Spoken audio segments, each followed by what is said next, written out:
যে মহান রব্বুল আলামিন আপনাকে আমাকে মায়া করে দয়া করে আল্লাহ তাআলার সবচেয়ে বড় হুকুম ছিল রাত্রির 3 রাকাত ফরজ নামাজ আদায় করেছি, এর শুকরিয়া জ্ঞাপন করি আলহামদুলিল্লাহ। সূরা ইব্রাহিমের 7 নম্বর আয়াত আল্লাহ তাআলা বলেন, লা ইন শাকারতুম লা আযীদান্নাকুম ওয়া লা ইন কাফারতুম ইন্না আযাবি লাশাদীদ।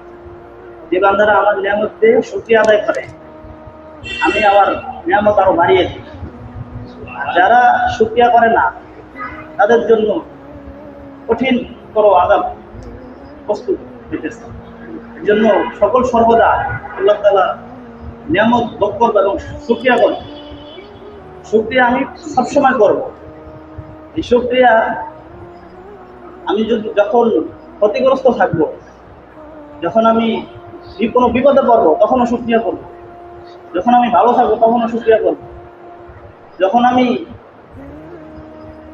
আর্থিক অবস্থায় খারাপ আছি তখনও শুকরিয়া করব, যখন অঢাল সম্পত্তির মালিক হয়ে যাবেন তখনও শুকরিয়া করব।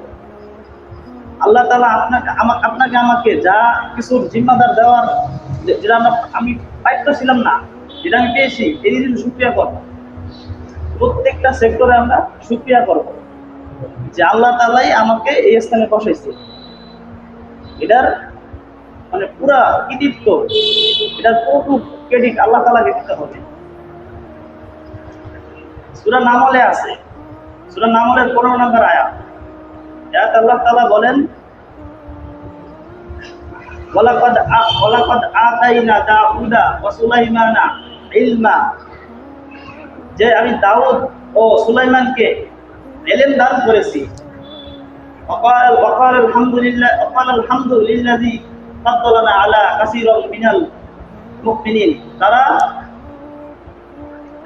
শুকরিয়া করত, তারা উভয়জন শুকরিয়া করত যে আল্লাহ আমাদেরকে যা দিয়েছে অনেক দিয়েছে এবং বহু মুমিনদের উপরে আমাদেরকে কি শ্রেষ্ঠত্ব দিয়েছে না। তারা ইনসানদের উপরে রাজত্ব চালাইত এবং কি অনেক পশু প্রাণীর উপরে রাজত্ব চালাইত। মানে মোট কথা হইলো যে আল্লাহ আমাকে যত ক্ষমতাই দেব প্রত্যেকটা বিষয়ে আমি আল্লাহমুখী হব, যে আল্লাহ আমার দিয়েছে। এটা হইলো শুকরিয়ার বিষয়। প্রত্যেকটা সেক্টর আমরা শুকরিয়া করব। আল্লাহ তাআলা শুকরিয়া বেশি থেকে বেশি করার তৌফিক দান করুন আল্লাহ তাআলা। আমিন। বাবা আদম আলাইহিস সালাম থেকে শুরু করে এ পর্যন্ত যত নবী আছেন সবাই এক কালেমার দাওয়াতের জন্য আসছে। সবাই এক কালেমার দাওয়াতের জন্যই আসছে। বলেছে যে হে লোক সকল তোমরা সবাই বলো লা ইলাহা ইল্লাল্লাহ, যে আল্লাহ তাআলা ছাড়া ব্যতীত কোনো ইলাহ নাই। এই দাওয়াতের জন্যই প্রত্যেকটা আম্বিয়া কেরামকে আল্লাহ তাআলা পাঠাইছে। এই যখন দাওয়াত দিতে যায় তখন তাদের অনেক হ্যাসেল পোহাইতে হয়, অনেক কষ্টের মধ্যে পড়ে যেতে হয়। এই কষ্ট মুজাহাদা করতে করতে আস্তে আস্তে তাদের যারা অনুসারী ছিল তারা কামিয়াব হয়ে গেছে, যারা মানে নাই তারা হালাক বরবাদ হয়ে গেছে। যেরকম অনেক নবীকে মাছের পেটে থাকতে হয়েছে, অনেক নবীকে আগুনে থাকতে হয়েছে। এমনকি আমরা হুজুর সাল্লাল্লাহু আলাইহি ওয়াসাল্লাম যে সকল নবীদের সম্রাট, উনিও অনেক কষ্ট মুজাহাদা করেছেন। এই দাওয়াতি মেহনত করতে দেয় উনি রক্তে রঞ্জিত হয়েছে। উহুদের ময়দানে তরবারির কড়া ভেঙে তার চোখের ভুরু এখানে ঢুকে গেছে। তায়েফে চলে গেছে দাওয়াতের জন্য, সেখানে নবীকে চিনে নাই। মাথাওয়ালা মানুষটা তারা বাচ্চাদেরকে বুঝাই দিছে যে মাজনুন, পাগল, নাউযুবিল্লাহ বলে। এই লোকটি কি পাগল, নাউযুবিল্লাহ এই বলে লালাই দিছে যে তোমরা সবাই একে পাথর মার। তো রক্তে রঞ্জিত হয়ে গেছেন। জিবরাইল আমিন চলে আসছেন যে আপনার এই কষ্ট দেখা আপনার প্রতিপালক থাকতে পারে নাই, আপনি কি চান? আপনি যদি চান এই মুহূর্তে যে এই তায়েফবাসীকে 2 পাহাড়ের মাঝখানে চাপা দিয়ে মেরে ফেলবো তাও হবে। আমাদের হুজুর সাল্লাল্লাহু আলাইহি ওয়াসাল্লাম হলো নবিউর রাহমা, রহমতের নবী, মায়ের নবী, দয়ার নবী। যে বলছে না আজকে ওনারা মানে না কি হয়েছে, ওনাদের পরবর্তী জেনারেশন মানবে। এই দাওয়াতি মিশন নিয়ে অনেক হেসাল পোহাইতে হয়েছে, অনেক কষ্ট করতে হয়েছে। এক ঘটনায় কাবা চত্বরে হুজুর সাল্লাল্লাহু আলাইহি ওয়াসাল্লাম নামাজ পড়তেছেন, কাফেররা আশপাশে বসে হাসাহাসি করতেছে এবং আবু জাহেল ঘোষণা দিল যে কে আসো, অমুক এলাকায় যাবে, ওটে নারীগুড়ি নিয়ে আসবে। আসার পর যখন মুহাম্মদ সাল্লাল্লাহু আলাইহি ওয়াসাল্লাম যখন সিজদা যাবে, তখন তার সিজদা যাওয়ার উপর তার মাথার উপরে ছেড়ে দিবে। কে আসো? উকবা নামে এক পাপিষ্ঠ দাঁড়িয়ে গেছে, আমি আছি। তো আবু জাহেলের কথা মতো সে তাই করল। হুজুর সাল্লাল্লাহু আলাইহি ওয়াসাল্লাম যখন সিজদায় চলে গেলেন, তখন এই ওটের পচা গান্ধা নারী বুড়ি যা আছে ছেড়ে দিলেন উপরে। এরকম বিভীষিকা মুহূর্তে হুজুর সাল্লাল্লাহু আলাইহি ওয়াসাল্লাম সিজদারত উঠতে পারতেছে না, কষ্ট হইতেছে, উঠতে পারতেছে না। তো এরপর ফাতেমা রাদিয়াল্লাহু আনহা আসেন খবর পেয়ে। আসার পর এনে সব সরিয়ে হুজুরকে উঠান। একটা জিনিস লক্ষ্য করেন যে কাফেররা সবসময় ওখানে আক্রমণ করত, ওখানে মুসলমানরা স্বাধীন ছিল না। তারা ওই অবস্থাতেও ইসলাম পরিপূর্ণ মানছে। নবীজি ওই অবস্থা থাকতেও একটা জিনিস ভাবেন যে হাবিব সাল্লাল্লাহু আলাইহি সাল্লাম সিজদারত আছে, কইরা রইছে দ্বীনের জন্য, নামাজের জন্য।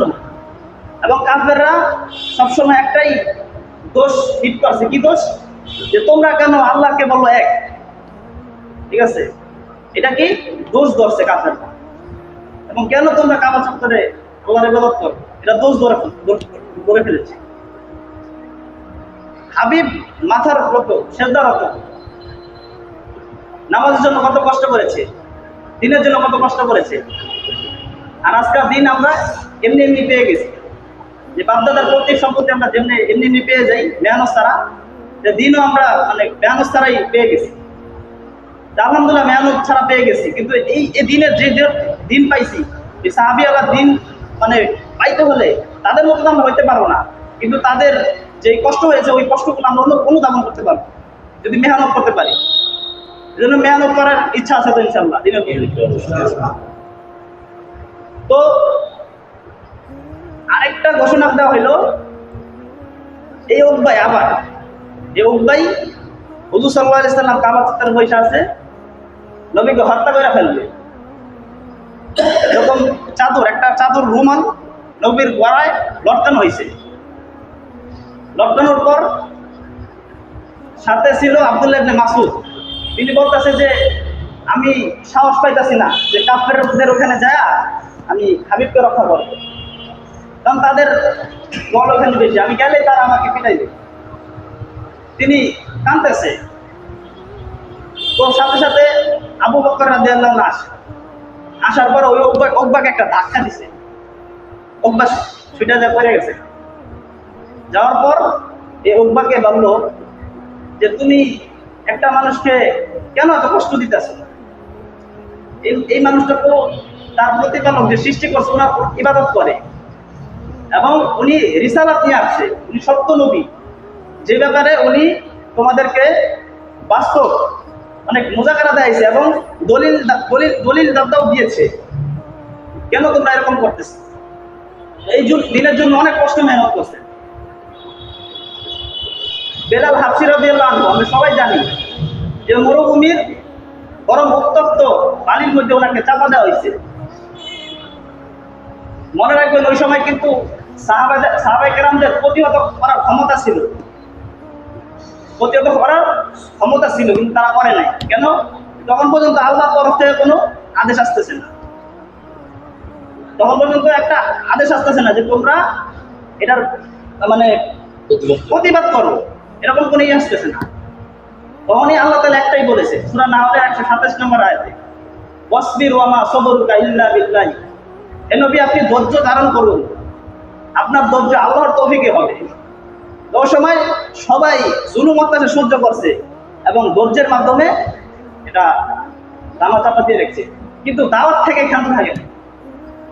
যত মায়ের যত বিভিন্ন কথা শুনেছে, কিন্তু দাওয়াত থেকে ক্ষান্ত থাকে না, দাওয়াত দিয়ে চলেছে। তো মক্কায় প্রায় 3 বছর রাসূল সাল্লাল্লাহু আলাইহি ওয়াসাল্লাম গোপনে গোপনে দাওয়াত দিয়েছেন। এই দাওয়াতের মধ্যে রাসূল সাল্লাল্লাহু আলাইহি ওয়াসাল্লামের বিবি খাদিজা রাদিয়াল্লাহু আনহা ইসলাম গ্রহণ করেন, আবু বকর রাদিয়াল্লাহু আনহু ইসলাম গ্রহণ করেন, আব্দুল্লাহ ইবনে মাসউদ, আলী ইবনে আবি তালিব, বেলাল ইবনে রাবাহ তারা ইসলাম গ্রহণ করেন। তখনও প্রকাশ্যে দাওয়াত দিতেছে না। যখন থেকে প্রকাশ্যে দাওয়াত আয়াত নাযিল হয়েছে, প্রকাশ্যে দাওয়াত শুরু করেছে, তো এই দিনের জন্য অনেক কষ্ট মেহনত করছে। তো এই যে কাফেররা এত জুলুম অত্যাচার করেছে, প্রতিহত করছে, করে নাই, তবে হ্যাঁ প্রতিহত করেছে যখন থেকে আল্লাহ তাআলা আয়াত নাযিল হয়েছে। যখন 13টা বছর জুলুমে নির্যাতিত হয়েছে মক্কা থেকে যখন হিজরত করে মদিনায়, তখন আয়াত নাযিল হয়েছে সূরা হজের। সবাই পড়ে দেখবেন, বাংলা একটাও পড়ে দেখবেন। সূরা হজের 39, 40, 41 এই তিনটা আয়াতের মধ্যে আছে। আল্লাহ তাআলা কইতেছে যে উযিনা লিল্লাযিনা ইউকাতালুনা বিআন্নাহুম যুলিমু, যে উযিনা অনুমতি দেওয়া হলো তাদেরকে যারা আক্রান্ত হয়ে আছে, জুলুম নির্যাতিতে ভরে গিয়েছে, তাদেরকে অনুমতি দেওয়া হলো। কিসে? যুদ্ধের অনুমতি দেওয়া হলো। ওয়া আন্নাল্লাহা আলা নাসরিহিম লাকাদির, আর আল্লাহ তাদেরকে সাহায্য করিতে সক্ষম হয়েছে না? 313 জন, 313 জনের পক্ষে 3000 সৈন্য জয় করছে। কোনটা? 313 জনই জয় হয়েছে। এটাই হইলো এই যে আয়াতের, এটাই যে বিপুল সংখ্যক কাফের যদিও থাকে, আর আল্লাহওয়ালা ঈমানওয়ালা কিছু সংখ্যক যদি মুমিন বান্দা থাকে, আল্লাহ ওই দলকে বিজয় করবে। এক যুদ্ধে সাহাবায়ে কেরাম ভয় পেয়ে গেছে যে কাফেররা তো প্রচুর। ওমর রাদিয়াল্লাহু আনহু বলেন যে, আচ্ছা তোমরা ভয় পেতেছো কেন? আমরা তো এই বাঁচলে গাজী আর মারা গেলে শহীদ। ওমর রাদিয়াল্লাহু এই জিনিসটা বোঝাইতেছে যে মারা গেলে তো শহীদ হয়ে যাবো না, আর আমরা তো এখানে শহীদের জন্য আসছি। সাহাবিদের এরকম হিম্মত ছিল। তো এই যে ঘোষণা আসলো, এই ঘোষণা আসার পরে থেকেই আপনার এই প্রতিহত করা শুরু করছে। পরের আয়াতে আল্লাহ তাআলা বলতেছেন যে আল্লাযী উখরিজু মিন দিয়ারিহিম বিগাইরি হাক্কিন ইল্লা আইয়াকুলু রাব্বুনাল্লাহ, যে তাদেরকে তাদের ঘরবাড়ি থেকে বহিষ্কার করা হয়েছিল। কি কারণে? ইল্লা আইয়াকুলু রাব্বুনাল্লাহ, যে কাফেররা দোষ ধরত যে তারা কেন আল্লাহকে আল্লাহ বলে, এটা কি অপরাধ সাব্যস্ত করেছে। অপরাধ সাব্যস্ত করেছে, ওই হিসাবে কি তারা জুলুম করত। তো এই জুলুম আর বেশি দিন থাকে নাই। এরপর ইসলামের জয় জয়কার আস্তে আস্তে হইতেছে। তো সূরা হজের 40 নম্বর আয়াতে যখন আল্লাহ রাসূল সাল্লাল্লাহু আলাইহি সাল্লাম মক্কা বিজয় করেছেন, মক্কা বিজয়ের পরে ইসলামিক আদলে মদিনা রাষ্ট্র গঠন করেছেন। সূরা হজের 41 নম্বর আয়াতে আল্লাহ তাআলা বলতেছেন যে আল্লাযীনা ইম্মাক্কান্নাহুম ফিল আরদি আকামুস সালাতা ওয়া আতুজ যাকাতা ওয়া আমারু বিল মারুফি ওয়া নাহাউ আনিল মুনকার, আমি এই পৃথিবীতে যাদেরকে ক্ষমতা দেই তাদের 4টা কাজ। যাদের ক্ষমতা দেই তার কি 4টা কাজ। 1 নম্বর আকামুস সালাত, সালাত কায়েম করা। সালাত রাষ্ট্রীয়ভাবে সালাত কায়েম করা। এখন তো সালাত কায়েম নাই, আমরা যেটা পড়তেছি এটা সালাত কায়েম বলতেছে না, এটা সালাত পড়া বলতেছে। কায়েম তখনই হবে যখন থেকে রাষ্ট্রের যে প্রধান সে নামাজ পড়ে 5 ওয়াক্ত, এবং সে সবাই তার অধীনে যারা আছে সবাইকে উনি নামাজের আদেশ দেয়। নামাজ বাধ্যতামূলক করা। কিরকম আপনাদের একটা উদাহরণ দিয়ে বুঝাই। আমাদের দেশে মহামারী হয়েছিল না, করোনা, কি মাস্ক পরা কি করছে সরকার? বাধ্য করে, সবাই মাস্ক পরা বাধ্য। সবাই মাস্ক পরা বাধ্য। অফিস, আদালত, হাসপাতাল তো আরো বেশি, সবাই মাস্ক পরা বাধ্যতামূলক। ওই সময় ইসলামী শরিয়া যখন কায়েম হয় তখন সবারই নামাজ পড়া বাধ্যতামূলক। রাষ্ট্রের যে রুল থাকে সেই নামাজ কায়েম করে। ওমর রাদিয়াল্লাহু আনহুর যুগে বেনামাজি খুঁজে পাওয়া যেত না, কারণ উনি নামাজের এত গুরুত্ব দিতেন। উনি যখন শহীদ হয়ে যায়, যখন কোনো অন্য কাফের ওনাকে মানে খঞ্জুর যারা পারমাইরা দেয় ফজর নামার সময়, ওই সময় উনি লুটায় পেরে গেছে গা, অজ্ঞান হয়ে গেছে গা। ওনাকে পানি খাওয়ানো হইতেছে, দুধ খাওয়ানো হইতেছে, এখানে পিত্তথলির এখান থেকে তার খাদ্যনলী কেটে গেছে গা, এখানটা দুধ দেয় আর এখানটা বের হয়ে যায়, এবং মুমূর্ষ অবস্থায় উনি অজ্ঞান হয়ে গেছে গা। এবং অজ্ঞান হওয়ার আগে বলছে যে দেখো, আমার দ্বারা যেই নামাজটা সংগঠিত হইতেছিল, তোমরা এই নামাজটাকে আগে পরিপূর্ণ করো।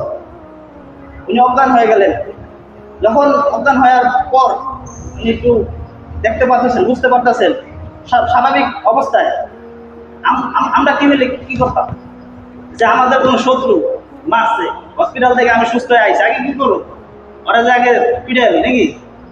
ওমর রাদিয়াল্লাহু আনহু আগে সর্বপ্রথম খুঁজতেছে যে আমার দ্বারা যে নামাজটা সংগঠিত হয়েছিল, তোমরা কি নামাজটা আদায় করছি কিনা, নামাজটা আদায় করেছিল কিনা। তো এরকম ভাবে তিনি জিজ্ঞাসা করতেছে। সাহাবীরা এরকম ভাবে নামাজের প্রাধান্য দিত। এর জন্য যখন আল্লাহ রাসূল সাল্লাল্লাহু আলাইহি ওয়াসাল্লাম মক্কা বিজয় করেন, সালাত কায়েম করেছেন। তারপর আকামুস সালাতা ওয়া আতুজ যাকাতা, যাকাত ভিত্তিক অর্থনীতি করেছেন। যেখানে যাকাত ভিত্তিক অর্থনীতি থাকে সেখানে সুদ পলায়, সেখানে সুদ থাকে না। কিরকম ভাবে? আপনার আফগানিস্তানে আলহামদুলিল্লাহ এখন গরিব পাওয়া যায় না। কেন? জাকাতেরাকে ফায়দারা বোঝে। জাকাতের মাধ্যমে একটা একটা একটা পরিবেশ, একটা সংগঠন দিন দিন বড় লোক হয়, উন্নতির দিকে যায়। আর সুদের মাধ্যমে একটা শ্রেণী মানে দিন দিন বড় লোক হয়, আর একটা শ্রেণী দিন দিন গরিব হয়। যে মনে করেন যে সুদের টাকা লাগায় রাখছে, ও কি ওর আসল টাকাটা পড়ে রয়েছে, আর এবং কি লাভ পাইতেছে, ওই লাভটা খায়া হয় আসতেছে, দিন দিন বড় লোক হইতেছে। আর ওই বেচারা গরিব মানুষ ওই আসল টাকা তো দিবার পরে কথা, ওই লাভেরটা দিতে দিতে জীবন শেষ। এরকম হাজার হাজার মানুষ এরকম সুদের টাকা নিয়ে কি গরিব হয়ে যেতেছে না। আর জাকাতের মাধ্যমে যারা বড় লোক আছে, নেশাব পরিমাণ যাদের জাকাত হয়েছে, দেওয়ার খরচ হয়ে গেছে না, তারা জাকাত দিবে কিভাবে? যে দিবে একটা লোক মনে করেন যে গরিব, জাকাত পাইছে, রাষ্ট্রীয়ভাবে কায়েম করতে হবে না। যখন জাকাত পেয়ে গেছে, তখন ওই জাকাতের টাকা দিয়া আলহামদুলিল্লাহ ওই লোক এখন ভিক্ষা করে না। কি করে? ছোট একটা মুদির দোকান দিছে বা একটা পানির দোকান দিছে, ঠিক আছে? 1 বছর পরে দেখা যায় যে ওই লোকটা নিজে জাকাত দেওয়া শুরু করছে। না, ব্যবসা করতে করতে নিজের উন্নতি হয়ে যায়, নিজে বড় লোক হয়, উনি নিজেই জাকাত দেওয়া শুরু করছে। এই তো জাকাত ভিত্তিক অর্থনীতির মানে ফায়দা, আর সুদের ফায়দা হলো ওইটা। এজন্য সুদ ভিত্তিক অর্থনীতির জীবনও আপনার বড় লোক হতে পারবে না। জাকাত ভিত্তিক রাষ্ট্রতেই রাষ্ট্র বড় লোক হতে পারে। তো 2 নাম্বার গেল। 3 নাম্বার হলো আকামুস সালাতা ওয়া আতুজ যাকাতা ওয়া আমারু বিল মারুফি ওয়া নাহাউ আনিল মুনকার, সৎ কাজের আদেশ করতেন আর অসৎ কাজের কি নিষেধ করতেন। সৎ কাজ কি? যে নামাজ পড়ো, রোজা রাখো, হজ করো, নবীর এই সুন্নাত পালন করলে এটা হবে। হ্যাঁ, এটা কি ভালোর আদেশ। খারাপ আদেশ কি? ভাই মদ খাও না, জুয়া খেলো না, ঠিক আছে? আল্লাহর নাফরমানি হলো না, নামাজ কাজা করো না, অসৎ কাজ, এগুলো থেকে বিরত থাকতে। এই 4টা কাজ কি? একটা মুসলিম নায়কের 4 কাজ। এই 4 কাজ হুজুর সাল্লাল্লাহু আলাইহি সাল্লাম উনি নিজে বাস্তবায়ন করেছেন মদিনার রাষ্ট্রতে। এবং একটা মৌলিক শাসকের মানে 4টা কাজ থাকে কোরআন থেকে, আর আলেম ওলামাদের গবেষণা থেকে আপনার 10টা গুণ থাকে। 10টা কি গুণ? এই 10টা গুণের মধ্যে আমি একটা বলি, এটা হলো ইনসাফ প্রতিষ্ঠা করা, সবার কাছে ইনসাফ প্রতিষ্ঠা করা। যে একজন রিক্সা চালক, বড় আমি হিসাব কি শরীয়ত বিধান মোতাবেক ওইভাবে নিন যতটুকু আছে। একজন এলাকার মানে অনেক ধনী লোক, সম্ভ্রান্ত পরিবারের লোক, সম্মানিত লোক, ওইখানে আমি ইনসাফ করতেছি না, হবে না। সবার সাথে ইনসাফ করা। একটা দৃষ্টান্ত দেই, মাকজুমি গোত্রের এক ব্যক্তি চুরি করছে মক্কায়। শরীয়তের বিধান অনুযায়ী কি, যে চোর বা চুন্নি যেই হয় হাত কাটা যাবে, আল্লাহর বিধান। এখন কি করবো সাহাবীরা? এখন সম্ভ্রান্ত পরিবার, চুরি করছে কে? মেয়ে। মেয়ের নাম কি? আয়েশা, মাকজুমি গোত্রের আয়েশা। তো এখন মানে সম্ভ্রান্ত পরিবারের লোক, সম্মানিত লোক, ওনার হাত কাটা যাইব, সবাই মানে কিরকম দেখতেছে। হ্যাঁ, তো কি করব? কানে কানে দিয়া এই খবরটা জানাইবো নবীর কাছে, ইয়া রাসূলুল্লাহ, একটু কি এই আইনটা শিথিল করা যায় না? শিথিল করা যায় না? এই ঘটনা, এই ঘোষণা যে পাঠাইবো, কোনো সাহাবী মানে সাহস পাই যাচ্ছে না যে কাকে পাঠাইতে পারি নবীর কাছে। তো একজনকে পাঠাইলো, যায়েদ রাদিয়াল্লাহু আনহু, হুজুর সাল্লাল্লাহু আলাইহি ওয়াসাল্লামের পালক পুত্র যায়েদ রাদিয়াল্লাহু আনহুর সন্তান উসামা। এই উসামাকে হুজুর সাল্লাল্লাহু আলাইহি ওয়াসাল্লাম অনেক ভালোবাসতেন, অনেক মহব্বত করতেন। হাসান হুসাইন রাদিয়াল্লাহু আনহু যেরকম মহব্বত করতেন, ওনাকে অনেক মহব্বত করতেন। আছে না যে একটা সমাজে মনে করেন যে কেউ একটা কিছু করে ফেলাইছে, বড় কেউ পাঠাইতে পারতেছে না, ভাই এবারের মতো মাফ করে দেন। অত ছোট বড় পাঠাইতেছে, যা দাও তুমি কি বলে, যদি ভাবমতি ভালো দেখি তাহলে আলহামদুলিল্লাহ ভালো। এরকমই ওই ছোট মানুষটাকে পাঠাইছিল হুজুর সাল্লাল্লাহু আলাইহি ওয়াসাল্লামের কাছে। হুজুর সাল্লাল্লাহু আলাইহি ওয়াসাল্লাম শুইনা বলতেছে যে তোমার এত বড় সাহস কিভাবে হয় যে তুমি আল্লাহর আইনের উপরে হাত ধরো, হাত দাও? এটা তো কখনো মেনে নেওয়া যাবে না। আজকে ওই সম্ভ্রান্ত পরিবারের মাকজুমি গোত্রের আয়েশা চুরি করছে, এজন্য তুমি আইন, আল্লাহর বিধানের আইন শিথিল করার জন্য আসছো। আসলে ওই ফাতেমা না হয়ে যদি আমি মুহাম্মদ সাল্লাল্লাহু আলাইহি সাল্লামের কন্যা, আমার মেয়ের থেকে সম্ভ্রান্ত পরিবারের মেয়ে আর আছে কোনো দূর দুনিয়াতে? নাই। নবী হলো সর্বশ্রেষ্ঠ মানুষ, ওনার পরিবারের থেকে আর সর্বশ্রেষ্ঠ পরিবার আছে? তো ওনার মেয়ের অবস্থা বলতে আছে যে আজকে যে আমার মেয়েও যদি চুরি করতো, তারও হাত টাকায় দিতে আমি দ্বিধাবোধ করতাম না। এই হলো ইনসাফ, যে একজন বড়লোক মানুষ একটা খারাপ অপমান করুক, শরীয়তের বিধান তার কাছে প্রয়োগ হবে।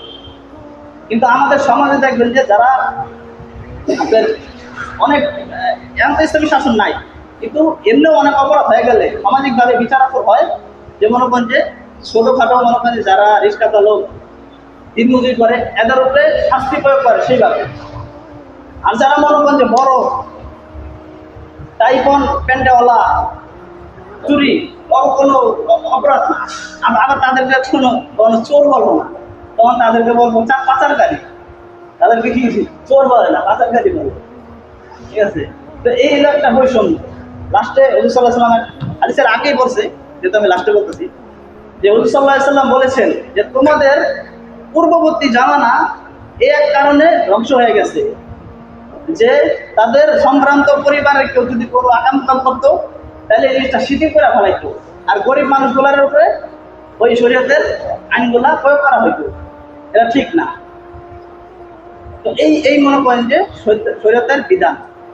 আলহামদুলিল্লাহ আমরা যা জানলাম তো জানলাম না। হুজুর সাল্লাল্লাহু আলাইহি ওয়াসাল্লামের সোহবত থেকে সাহাবায়ে কেরাম আজমাইন বহু গুণে গুণান্বিত হয়েছে। যা কিছু গুণের উপরে আমরা আমল করিয়া চলিতে পারলে এই দুনিয়াতে আমাদের সহজ হয়ে যাবে। গুণগুলা কি? কালেমা, নামাজ, ইলম ও জিকির, ইকরামুল মুসলিমিন, সহিহ নিয়ত, দাওয়াত তাবলীগ। কালিমা লা ইলাহা ইল্লাল্লাহ মুহাম্মাদুর রাসূলুল্লাহ, আল্লাহ তাআলা তারা ব্যতীত কোনো ইলাহ নেই, এবং মুহাম্মদ সাল্লাল্লাহু আলাইহি ওয়াসাল্লাম আল্লাহর বান্দা এবং রাসূল। আমরা দুই চোখে যা দেখি আর নাই দেখি, চারপাশে যা দেখি, এটি সবই আল্লাহ তাআলার মাখলুক। মাখলুক কিছু করতে পারে না আল্লাহর সাহায্য ছাড়া, আর আল্লাহ সবই করতে পারে মাখলুকের কোনো প্রকারের মাখলুকের সাহায্য ছাড়া। আল্লাহ সব করতে পারে। এই শিক্ষাটা এটা একটা তাওহীদের শিক্ষা, একাত্মবাদের শিক্ষা, তাওহীদের শিক্ষা, যে আল্লাহ সব পারে, আল্লাহ সব করতে পারে। আল্লাহর মাখলুক কিছু করতে পারে না আল্লাহর হুকুম ছাড়া। এবং হুজুর সাল্লাল্লাহু আলাইহি ওয়াসাল্লামের তরিকা অনুযায়ী যে চলবে দুনিয়া এবং আখিরাতে তার জন্য কামিয়াব হয়ে যাবে। যে হুজুর সাল্লাল্লাহু আলাইহি সাল্লামের আদর্শই হলো আমাদের মধ্যে মুমিনদের মধ্যে মুসলমান মুমিনদের মধ্যে উত্তম আদর্শ। যেটা সূরা আহজাবের 21 নম্বরে আল্লাহ তাআলা বলেছেন, লাকাদ কানা লাকুম ফি রাসূলিল্লাহি উসওয়াতুন হাসানাহ লিমান কানা ইয়ারজুল্লাহা ওয়াল ইয়াউমিল আখির ওয়া যাকারাল্লাহা কাসীরা। যারা আল্লাহ এবং আখিরাতে বিশ্বাসী তাদের জন্য রয়েছে রাসূলুল্লাহ সাল্লাল্লাহু আলাইহি সাল্লামের উপর উত্তম আদর্শ। তো লা ইলাহা ইল্লাল্লাহর ফজিলত কি? মুসা আলাইহিস সালাম আল্লাহর কাছে দোয়া করতেছেন, আল্লাহ আপনি আমাকে এমন একটা জিকির শিখা দেন যে জিকিরটা আগে কাউকে শিখান নেই। আল্লাহ তাআলা বলতেছেন, হে মুসা তুমি করো লা ইলাহা ইল্লাল্লাহ। ঠিক আছে? তো বলতেছেন এটা তো আমরা পড়ি সবসময় জানি। আল্লাহ তাআলা বলতেছেন যে এই লা ইলাহা ইল্লাল্লাহ যদি এক পাল্লা রাখা হয় আর এই সাত আসমান সাত জমিন যদি এক পাল্লা রাখা হয়, ওই কালেমার ওই লা ইলাহা ইল্লাল্লাহ আল্লাহটার ভারী হবে। আসমান জমিন থেকে ওই কালেমার পাল্লাটাই ভারী হবে। এই কালেমা কেউ যদি দৈনিক 100 বার পাঠ করে আল্লাহ তাআলা কাল কিয়ামতের দিন তাকে পূর্ণিমার আলোর ন্যায় উজ্জ্বল করে উঠাবেন। এই কালেমার ফজিলত জানিয়া আমরা সবাই আমল করব আর আল্লাহর কাছে দোয়া করব, হে আল্লাহ আপনি এই কালেমা আমাকে এবং সকল উম্মতি মুহাম্মাদীকে আল্লাহকে রাজি খুশি করার জন্য করার তৌফিক দান করেন। কালেমার পরে হলো নামাজ। সূরা বাকারার 238 নম্বর আয়াতে আল্লাহ তাআলা বলেন, হাফিজু আলাস সালাওয়াত, যে তোমরা নামাজের প্রতি যত্নবান হও। সূরা নিসার 103 নম্বর আয়াতে আল্লাহ তাআলা বলেন, ইন্নাস সালাতা কানাত আলাল মুমিনিনা কিতাবাম মাওকুতা, যে মুমিনদের জন্য যখন নামাজের নির্ধারিত সময় হয় আবশ্যক নামাজ পড়া, নির্ধারিত সময় নামাজ পড়া আবশ্যক। আব্দুল্লাহ ইবনে মাসউদ রাদিয়াল্লাহু আনহু বলেন, ইয়া রাসূলুল্লাহ আইয়ুল আমালি আহাব্বু ইলাল্লাহি, আল্লাহ তাআলার কাছে সবচেয়ে পছন্দনীয় আমল কোনটি? ফাকালা রাসূলুল্লাহ সাল্লাল্লাহু আলাইহি ওয়াসাল্লাম, পুনরায় রাসূল সাল্লাল্লাহু আলাইহি ওয়াসাল্লাম বলতেছেন যে as-সালাতু আলা ওয়াক্তিহা, নামাজের ওয়াক্ত সময় মতো নামাজ পড়া এটা আল্লাহ তাআলার কাছে সবচেয়ে উত্তম সবচেয়ে প্রিয়। হাদিসের মধ্যে আরো উনি বলতেছেন, এটাও বলে দেই, ইয়া রাসূলুল্লাহ এর কোনটি? রাসূল সাল্লাল্লাহু আলাইহি ওয়াসাল্লাম বলতেছেন, সুম্মা বিররুল ওয়ালিদাইনি, পিতামাতার সঙ্গে ভালো ব্যবহার করা। তিনি পুনরায় আবার বলতেছেন, ইয়া রাসূলুল্লাহ এরপর কোনটি? রাসূল সাল্লাল্লাহু আলাইহি ওয়াসাল্লাম বলতেছেন, জিহাদু ফি সাবিলিল্লাহ, আল্লাহর রাস্তায় জিহাদ করা। তো এই যে নামাজের গুরুত্বগুলা, এই গুরুত্ব অনুযায়ী আমরা সবাই পালন করব। এক সাহাবীকে হুজুর সাল্লাল্লাহু আলাইহি ওয়াসাল্লাম বলতেছেন যে তোমাদের বাসার সামনে কি কোনো পুকুর আছে? বলতেছে, ইয়া রাসূলুল্লাহ হ্যাঁ আছে। ওই পুকুরের সামনে যদি তুমি ডেইলি প্রতিদিন 5 বার গোসল করো তোমার গায়ে কোনো ময়লা থাকবে? বলতেছে না, থাকবে না। কেউ যদি 5 ওয়াক্ত নামাজের সাথে পড়ে আল্লাহ তাআলা তার পিছনে সমস্ত গুনাহগুলো এভাবে মাফ করে দেয়। তো এই নামাজের গুরুত্বপূর্ণ আমরা জানিয়া ফরজ নামাজে আমরা নামাজগুলো আমরা জামাতের সাথে আদায় করব এবং সুন্নত ওয়াজিব নামাজগুলো আমরা পালন হব এবং উমরি কাজা নামাজগুলো আমরা খুঁজে খুঁজে আদায় করব। এই নামাজের ফজিলত জানিয়া আমরা আমল করব এবং আল্লাহ তাআলার কাছে দোয়া করি, হে আল্লাহ এই নামাজ আপনি যেভাবে পড়লে রাজি খুশি হয়ে যান সেভাবে আমাকে এবং সকল উম্মতি মুহাম্মাদী করা তৌফিক দান করেন। নামাজের পরে হলো ইলম, যে ছোট থেকে আমরা শিখে আসছি রাসূল সাল্লাল্লাহু আলাইহি ওয়াসাল্লামের বাণী যে তলাবুল ইলমি ফারিদাতুন আলা কুল্লি মুসলিম, দ্বীনি ইলম তলব করা প্রত্যেক মুসলমানের জন্য ফরজ। এই ইলম তলব করা কি ফরজ। ইসলামে সর্বপ্রথম আল্লাহ রাসূল সাল্লাল্লাহু আলাইহি ওয়াসাল্লামের কাছে যখন যেই সর্বপ্রথম ওহীটা আসে, এটা কিছু আসে নাই যে আপনি সবাইকে নামাজ পড়তে বলেন, হজ করতে বলেন, আপনার বিবিদেরকে মুমিন নরনারীদেরকে বলেন যে তারা পর্দা করে, এ আয়াতটা নাযিল হয় নাই। সর্বপ্রথম নাযিল হয়েছে ইকরা বিসমিকাল্লাযী খলাক, আপনি পড়ুন আপনার রবের নামে যিনি আপনাকে সৃষ্টি করেছেন। মানে পড়া কেন্দ্রিক আছে, এই জন্য এলেম শিখতে হবে। এই এলেম আমরা কিভাবে শিখবো? এই এলেম আমরা ফাজাইলে তালিম থেকে শিখবো। আর মাসলা মাসাইল এলেম সহি শুদ্ধ করে কোরআন পড়া হক্কানি আলিম ওলামাদের কাছ থেকে, সৌবতের থেকে আমরা শিখবো। এই এলেম শেখা অনেক জরুরি। যে আজকে এই মিম্বরে অনেক মানুষ আছে কথা বলার নাই, আমাদের প্রত্যেকেরই দায়ী হইতে হবে, তলাবা হতে হবে দিনের। কারণ যে এলেম কিন্তু উঠিয়ে নেওয়া হয়। যে সাহাবীরা জিজ্ঞাসা করতেছেন, ইয়া রাসূলুল্লাহ, এলেম উঠিয়ে নেওয়া হয় কিভাবে? এলেম কি কারো বক্ষপিণ্ড থেকে ছিনিয়ে নেওয়া হয়? রাসূল বলতেছেন যে না, ছিনিয়ে নেওয়া হয় না, বরং আলেম দুনিয়া থেকে উঠে যাওয়া মানে কি? এলেম উঠে যাওয়া। এই জন্য দেখেন যে বহু আলেম ওলামা দুনিয়া থেকে চলে যেতেছে। এরকম বহু আলেম ওলামা কি বানাইতে হবে। আপনারা আমার সবাই কি এই দিনে দাওয়াতের কাজ চালু রাখতে হবে, করতে হবে।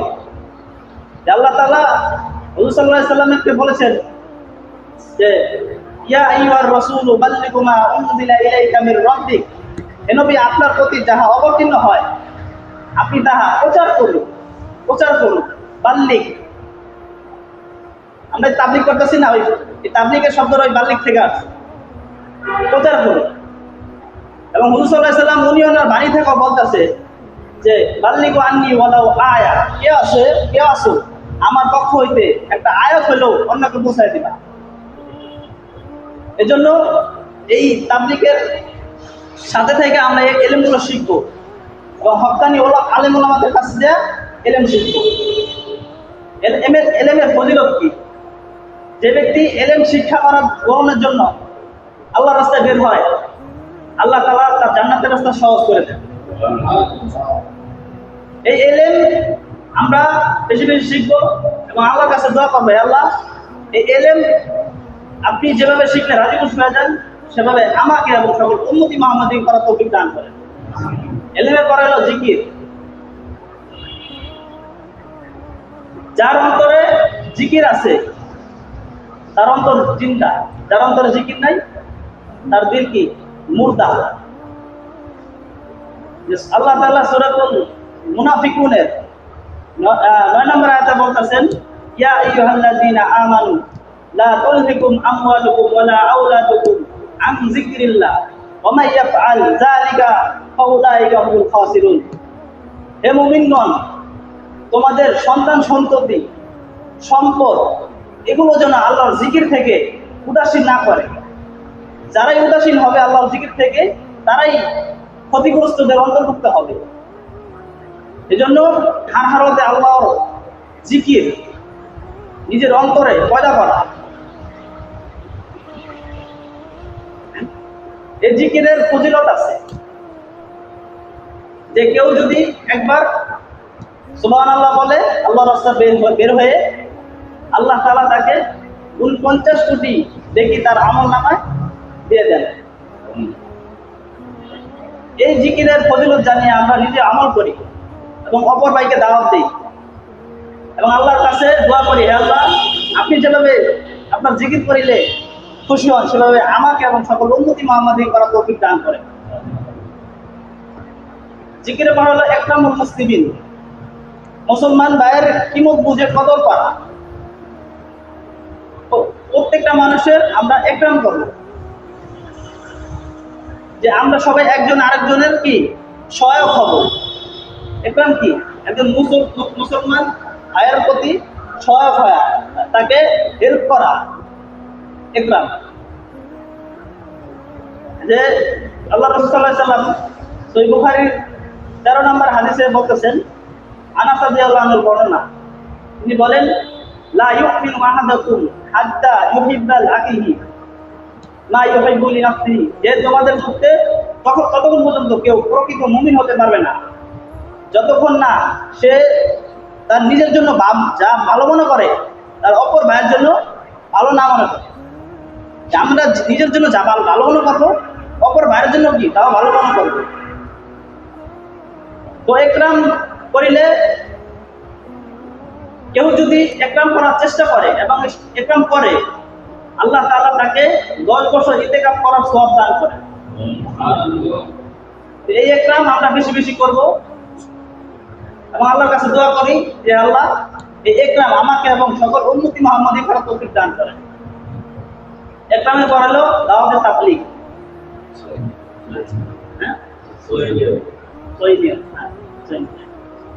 একরামে পড়ে সহিহ নিয়ত, সহিহ নিয়ত ইখলাস, ইখলাস সহিহ নিয়ত।